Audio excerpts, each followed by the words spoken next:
Hi, everybody. I know that many of you are worried about the next generation. Are they going to have faith? And that's a legitimate worry, and the things you see in the world, you kind of probably wonder. But I think that's probably always been true. I think it was true of my parents, probably looked at my generation and thought, is there going to be faith in 40 years? And of course there is, maybe not quite as much faith, but it certainly is here. There are many strong churches. There are many Christians. So, it's still here. In Isaiah 41, God is kind of like court thing, and God is showing why he's God. And one of the things God says is, who has done such mighty deeds? And this is an interesting line, summoning each new generation from the beginning of time.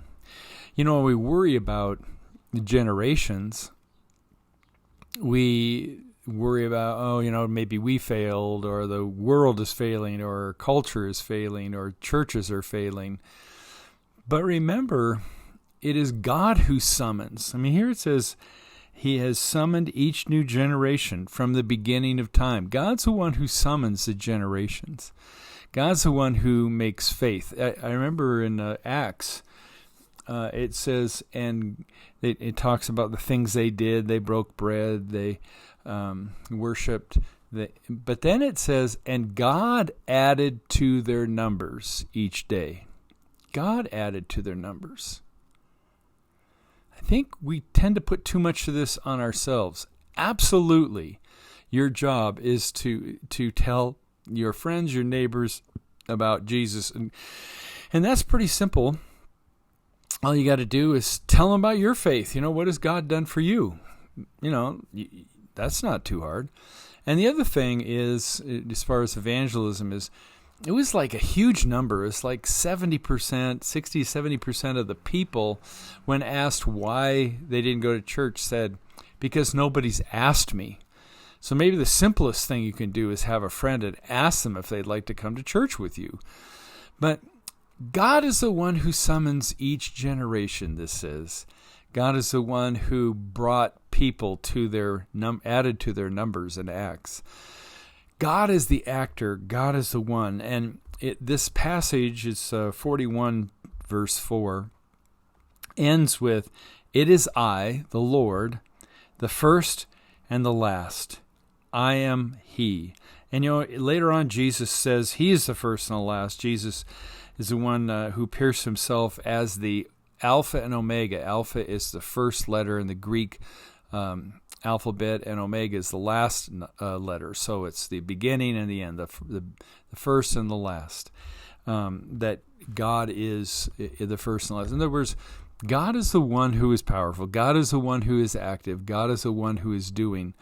And our job is to trust what God is doing, have faith, and of course witness to what we know. That's what a witness does in a court of law. He tells what he knows. That's all a witness does. In fact, if a witness does any more than that, they can get in a lot of trouble. So a witness to the Lord and invite your neighbors. One of the ways you can witness to the Lord is to invite your neighbors and say, hey, I'd love to have you come with church with me. I'll go with you, and I'd love to have you be there. Remember that, though, even before you ask that person, even if right now you're thinking about somebody you should ask, that's God, first of all, putting on your heart, but also remember that God is the one working, and God is working in your neighbor. It's not you that makes that happen, but it's God working in that heart even before you invite, even before you witness, even before you ask.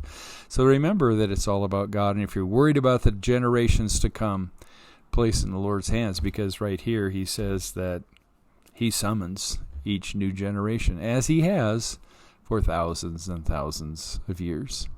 God bless, and have a great weekend.